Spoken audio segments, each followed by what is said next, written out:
Hello friends, welcome to let's learn together. मेरा नाम मोनिका है और आज हम 11th स्टैंडर्ड की एनसीईआरटी इंग्लिश की बुक है हॉर्नबिल। उसका सेकंड चैप्टर है we are not afraid to die if we can all be together और इसके राइटर हैं Gordon Cook and Alan East. इसकी समरी करेंगे और एमसीक्यू करेंगे। फ्रेंड्स, जो हमारा ये चैप्टर है इसमें क्या होता है, जो राइटर होते हैं हमारे वो क्या करते हैं, एक बार क्या होता है पूरे विश्व का मतलब चक्कर लगाने के लिए निकलते हैं। किसके साथ में निकलते हैं, और ये जो घटना होती है वो होती है जुलाई 1976 की।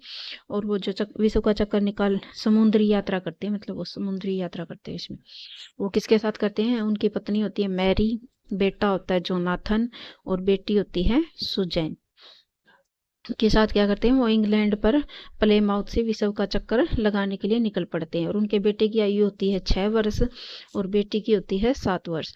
और जो राइटर होते हैं वो खुद होते हैं 37 ईयर्स और वो एक व्यवसायी होते हैं, परंतु वो क्या करते हैं, उनका सपना होता है खोज यात्री बनने का। और वो जो अपनी ये समुद्री यात्रा कर रहे हैं इसमें वो क्या करते हैं, 200 पूर्व जो कैप्टन जेम्स कुक होते हैं उन्होंने भी ऐसे समुद्री यात्रा की थी और वो उसी मतलब जो यात्रा की थी उसी को फिर से रिपीट करना चाह रहे थे। तो क्या करते वो 16 वर्षों तक क्या करते हैं, अपने समुद्री यात्रा में कौशल को मतलब सुधारने के लिए वो इंग्लैंड के समुद्र में उसको प्रैक्टिस करते रहते हैं। और वो इस पर क्या करते हैं, अपनी एक नाव होती है जिसका नाम होता है वेव वाकर, उसको बनाने के लिए क्या कर देते हैं, वो अपनी सारी जमा पूंजी खर्च कर देते हैं और उसके मतलब उसकी जो परीक्षण होता है उसके ऊपर एक्सपेरिमेंट करते रहते थे, उस पर सारा खर्च कर देते हैं। और जो वो नौका बनाते हैं मतलब वेव वाकर, उसकी लंबाई होती है 23 मीटर और उसका वजन होता है 30 टन। और जो उसके नीचे का हिस्सा होता है, नीचे का जो पार्ट होता है वो लकड़ी के तख्तों से बना हुआ था। और ये लोगों ने मतलब 3 वर्षों में 1 लाख किलोमीटर से अधिक दूरी तय करनी थी। और फर्स्ट फर्स्ट स्टेप होता है उनका जो समुद्री यात्रा का, उसमें वो दक्षिण अफ्रीका के केप टाउन तक जाने का था उनका।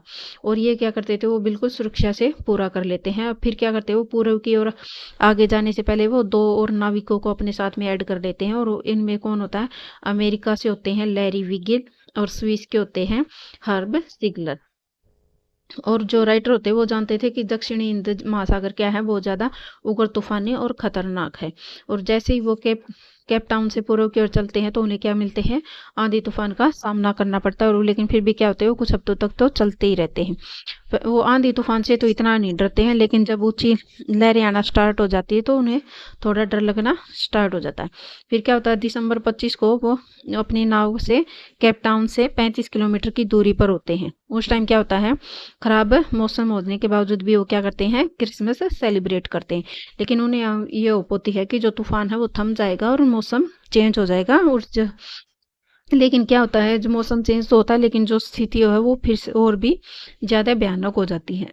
मतलब पहले जो थी उससे भी बुरी हो जाती है। और 2 जनवरी को क्या होता है, सुबह में लहरें क्या होती है, बहुत ज़्यादा ऊंची उठने लगती है। तो वो क्या करते हैं, नाव की गति को तेज कर देते हैं। Sorry friend. नाव की क्या होती है, जो लहरें आ रही थी समुद्र में से वो नाव की शिखर तक पहुंच रही थी और जो पवनें थी वो बहुत ज्यादा ऐसा लग रहा था जैसे चीखें मार रही है। और नौका की गति और कम करने से क्या था, तूफान का जो पाला था वो नीचे गिरा दिया गया। और फिर क्या होता है, एक वजनी फंदा वो नाव के पिछले भाग में लगा देते हैं। और जो सभी होते हैं वो मतलब जो जीवन रक्षक जैकेट होती है वो पहन लेते हैं। और फिर वो क्या करते हैं, जो भीषण जो आपदा और भी जो खतरनाक आपदा आने वाली थी उस सबका वेट करने लगते हैं। फिर क्या होता है, उन्हें पहली जो लहर आती है उसमें क्या होता है, पहले लहर आने से पहले क्या एकदम जैसे कुछ होना होता है तो उससे पहले शांति नहीं छा जाती, मतलब वैसे शांति हो जाती है। अचानक से क्या हो जाता है, पवने जो हवा होती है वो रुक जाती है और आकाश मतलब काला हो जाता है। और फिर क्या होता है, दहाड़ के साथ एकदम क्या होते हैं, बादल आते हैं और ऐसा लगता है जैसे उन्होंने किसी चीज को नाव में टकरा दिया हो, तो यानी टक्कर मार दी हो। और लेकिन ये क्या होता है, एक बहुत ज्यादा ऊंची लहर होती है। और फिर उन सबको लगता है कि बस अब तो उनकी मौत आ गई। फिर क्या होती है, दहाड़ के साथ क्या होते हैं, बादल गरजने लगते हैं और नाव का जो पिछला भाग होता है वो ऊपर उठ जाता है। और फिर एक विस्फोट के साथ क्या होता है, जहाज की छत हिल जाती है। फिर एक जो बहुत ऊंची लहर आती है और जो हमारे राइटर हैं उनके सिर से टकरा जाती है और उन्हें लगा कि वो तो अब तो बस लहरों के नीचे डूब रहे हैं। और वो लेकिन फिर भी क्या करते हैं वो, मतलब अपनी आशा को नहीं छोड़ते। फिर जैसे ही नाव पलटने लगती है तो वो क्या करते हैं, मस्तूल नीचे समतल गिर जाते हैं और लेखक क्या करते हैं, जो रेलिंग होता है उसको पकड़ लेते हैं और वह जहाज की छत पर क्या होते हैं, इस प्रकार से चक्कर खा जाते हैं जैसे भी पुराने कपड़ों में कोई गुड़िया लिपट जाती है ऐसे। और उनकी जो छाती की तो हड्डी चटक जाती है और उनके दांत भी टूट जाते हैं और मुंह से खून भर के। ये क्वेश्चन शायद केवीएस में पूछा गया था कि क्या हुआ था ये वाला। फिर क्या होता है, उस चक्कर को फिर भी उस चक्कर को वो पकड़े रहते हैं। चारों ओर क्या होता है, पानी पानी हो जाता है। पानी तो जैसे नाव के निचले भाग में भी भरकर पहुंच गया था, पर क्या था, उनको जो स्थिति का बिगड़ रही थी, उनके पास उसको ठीक करने का कोई उपाय भी नहीं था। अचानक से क्या होता है, छत पर बने छेद के ऊपर भी जो रखा ढक्कन होता है वो भी फटक से खुल जाता है। फिर मैरी होती है, जो राइटर की वाइफ है, वो चिल्लाकर बोलती है कि जो ना जहाज के निचले पानी में निचले भाग में क्या भर गया है, पानी भर गया है।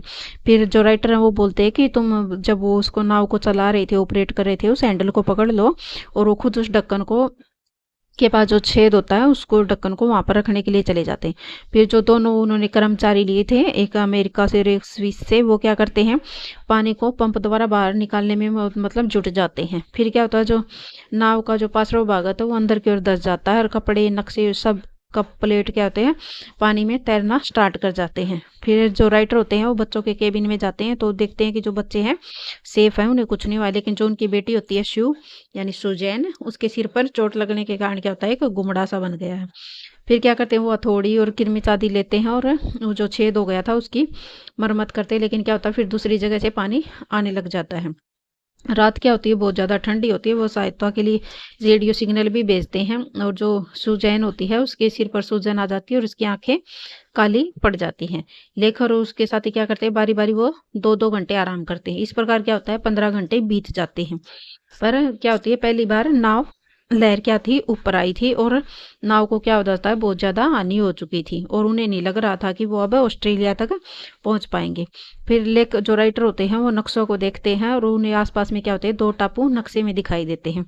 फिर क्या होता है, आइल एम्स्टर्डम फ्रांस का जो साइंस रिसर्च सेंटर होता है, उनको वहाँ पे भी हम यहाँ तक पहुँचने की कोशिश करते हैं, किसी तरह यहाँ पहुँच गए तो हम बच जाएंगे। फिर उनमें क्या होता है, एक आशा की किरण जगती है। फिर क्या होता है, वो अपनी नाव टापू की ओर नाव को दिशा मोड़ लेते हैं, हम उस टापू पे जाएंगे, उसी साइड में डायरेक्शन में वो अपनी नाव को ले लेते हैं। फिर क्या होता है, 2 दिनों के पश्चात मतलब वो 2 दिन तक भूखे रहते हैं क्योंकि उनके पास खाने पीने की भी चीज़ों की कमी हो जाती है, तो वो कुछ गोश्त और बिस्किट खाते हैं। 4 बजे शाम को फिर क्या हो जाता है, काले बादल फिर से आ जाते हैं और मौसम क्या होता है, सारी रात खराब रहता है। फिर 5 जनवरी को सुबह में क्या होता है, जो राइटर होते हैं वो बच्चों को हिम्मत देते हैं, भी कुछ नहीं होगा, हम सब लोग सेफ रहेंगे, जिंदा रहेंगे। तो फिर क्या होता है, उनका बेटा जॉन पूछता है कि क्या हम लोग मर जाएंगे, लेकिन वो बोलते हैं कि, फिर वो बोलता है कि क्या हम लोग मर जाएंगे, लेकिन वो साथ में ही बोलता है कि मुझे डर, भैया हम अगर मर भी गए तो मुझे डर नहीं लगता क्योंकि हम चारों क्या है, साथ में है। फिर क्या होता है, मैरी तथा राइटर को लगता है कि बस अब उनका अंत समय, मतलब उनकी मौत निकट आ गई है। लेकिन वो पर क्या होता है, उनकी नाव तो क्या होती है, तूफान से बचकर कर निकल आई। और 6 जनवरी को क्या होता है, जो हवा होती है वो मतलब कम होने लग जाती है। और फिर जो राइटर होते हैं वो मतलब सिचुएशन को देखते हैं भी कैसी है क्या नहीं, और वो बैठकर सोच ही रहे थे, तो तभी क्या होती है, उनकी बेटी शू आती है और उनको एक कार्ड दिखाती है जिस पर क्या होता है, उन्होंने अपने मम्मी पापा का एक फिनी पिक्चर बनाई होती है, ताकि वो इसलिए दिखाती है ताकि उनका थोड़ा मूड अच्छा हो जाए, इसलिए। फिर क्या होता है, 6 बजे क्या होता है, जोनाथन और शू क्या करते हैं, उनको सबको सुबह उठाते हैं और वो बताते हैं कि हम एम्स्टर्डम पहुंच गए हैं और दिखाई दे रहा है। और अगली प्रातः क्या होता है, टापू के जो सभी कर्मचारी होते हैं, 28 कर्मी होते हैं वहाँ पे, वो उन लोगों का स्वागत करते हैं और जो राइटर होते हैं अपने दोनों बच्चों और जो उनके 2 सहायक होते हैं उन सब का धन्यवाद करते हैं उनके हेल्प के लिए। ठीक है फ्रेंड्स, समरी में इतना ही। अब हम इसके MCQ करेंगे। हमारा फर्स्ट क्वेश्चन है, when did they reach Amsterdam, मतलब वो एम्स्टर्डम कब पहुंचते हैं। ए ऑप्शन है at 11 in the next morning, मतलब 11 तारीख को अगली सुबह। बी है नेवर रीच, वो कभी नहीं पहुंचते। सी है around 6 PM in the evening, शाम को लगभग 6 बजे पहुंचते हैं। डी है they decided to take different route, या ये वो निर्णय लेते हैं कि वो डिफरेंट रूट से जाएंगे। तो इसका राइट आंसर हो जाएगा C option. around 6 p.m. in the evening. Next question है what happened to the author's body when he managed to reach the deck. मतलब जो ऑथर होते हैं उनकी बॉडी के साथ क्या हो जाता है जब वो डेक में पहुंचने की कोशिश कर रहे थे. तो ये ऑप्शन है हिज हेड स्मैश्ड अगेन, उसका जो सिर होता है वो अगले दोबारा से टकरा जाता है. बी है his left ribs cracked mouth filled with blood and broken teeth, मतलब कि उसकी जो रिब होती है वो क्रैक हो जाती है और जो खून मुंह से क्या होता है खून भर जाता है एंड उसके दांत टूट जाते हैं. सी है ही ब्रोक हिज लेग, वो अपनी टांग तोड़ लेता है. डी है he broke his left hand, वो अपना लेफ्ट हैंड तोड़ लेता है. इसका राइट आंसर हो जाएगा his left ribs cracked, mouth filled with blood and broken teeth. Next question है what was the status of the ship on January 3rd. 3 जनवरी को जो उनका शिप होता है उनका उसका स्टेटस कैसा था, क्या था. ए ऑप्शन है एवरीथिंग वाज जस्ट राइट, कि सब कुछ ठीक ठाक था. बी है कंडीशन वाज गेटिंग वर्स, मतलब जो स्थिति थी और भी बुरी हो गई थी. सी है they were still struggling to control the pumps, मतलब वो पंप्स को कंट्रोल करने के लिए ही स्ट्रगल कर रहे थे. डी है pumps had the water level sufficiently under control, मतलब जो पंप से पानी निकाल रहे थे वो इतना लेवल कर लेते हैं कि जो उनको मतलब कोई नुकसान ना, उनको खतरा ना हो, इतना लेवल बना लेते हैं. तो इसका राइट आंसर हो जाएगा D option pumps had the water level sufficiently under control. Next question है when did the waves start getting gigantic. तो ये ऑप्शन है नंबर 22, बी है नवंबर 28, सी है जनवरी 2, डी है दिसंबर 25. तो इसका राइट आंसर हो जाएगा जनवरी 2. नेक्स्ट क्वेश्चन है what did the author see when his head popped out of the water. A option है the ship was near capsizing, her mast almost horizontal. B है the ship was nowhere to be seen, D C है the ship was sinking, D है it was still standing. तो इसका right answer हो जाएगा A option the ship was near capsizing, her mast almost horizontal. Next question है how long did they take for the ship's testing and fitting, मतलब वो ship को test करने में और उसको फिट करने में कितना टाइम लेते हैं. ए ऑप्शन है फ्यू डेज, कुछ दिन. बी है फ्यू वीक्स, कुछ सप्ताह. सी है 2 ईयर्स, 2 साल. डी है मंथ्स. तो इसका राइट आंसर हो जाएगा D option months. Next question है how did the explosion affect the ship. A option है the ship turned upside down. B है the ship started sinking. C है a torrent of green and white water broke over the ship. D है none of the above. तो इसका right answer हो जाएगा C option a torrent of green and white water broke over the ship. Next question है what was their final meal in 2 days, मतलब 2 दिन के बाद वो क्या खाते हैं. ए ऑप्शन है corn beef and cracker biscuit. B है ब्रेड एंड मिल्क. सी है नूडल्स. डी है मीट लोव्स. तो इसका राइट आंसर हो जाएगा A option corn beef and cracker biscuit. Next question है what was the age of Susan and Jonathan. Jonathan और Susan की आयु क्या थी. ए ऑप्शन है 5 and 6 years old. बी है 8 and 9 years old.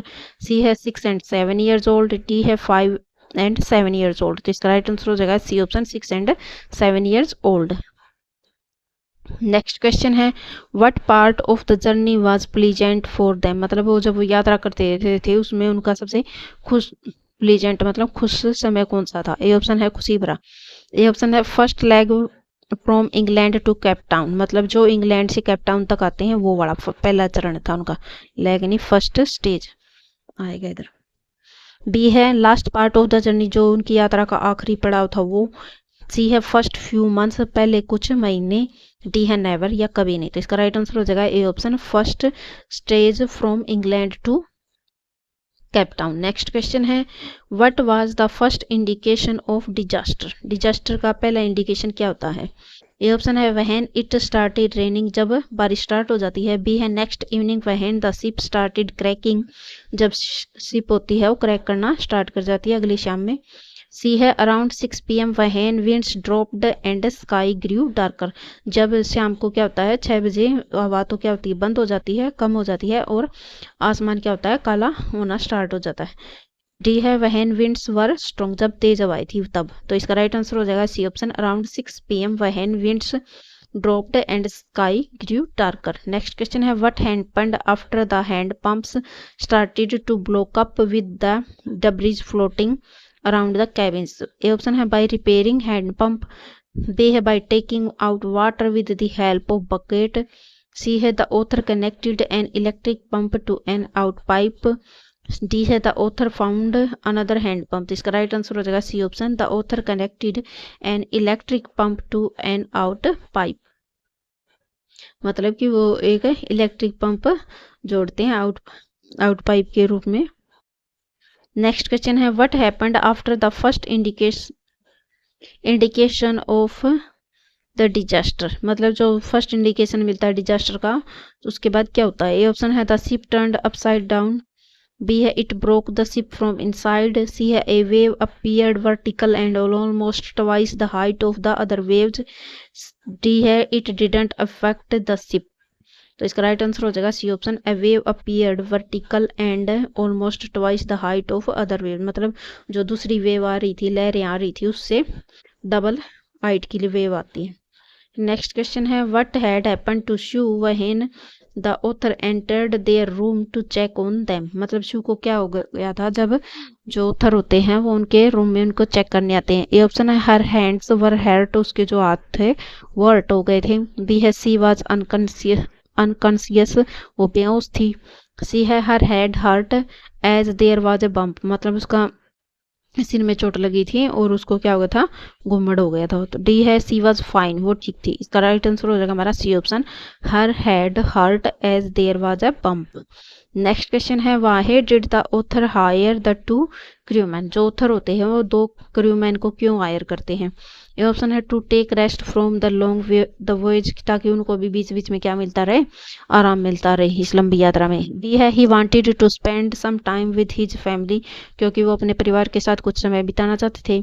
सी है as he could no longer sail the ship, क्योंकि उन्होंने इतने लंबे टाइम तक क्या थी, शिप नहीं चलाई थी। डी है to help tackle one of the world's roughest seas the Southern Indian Ocean, तो जो विश्व का जो सबसे रफेस्ट सी है साउदर्न इंडियन ओशियन, उसको मतलब उसमें टैकल करने के जो कोई मतलब भी कोई गंभीर सिचुएशन आ जाए उसमें बचने के लिए उसकी हेल्प हो जाएगी फिर। तो इसका राइट आंसर हो जाएगा D option, to help tackle one of the world's roughest seas the Southern Indian ocean.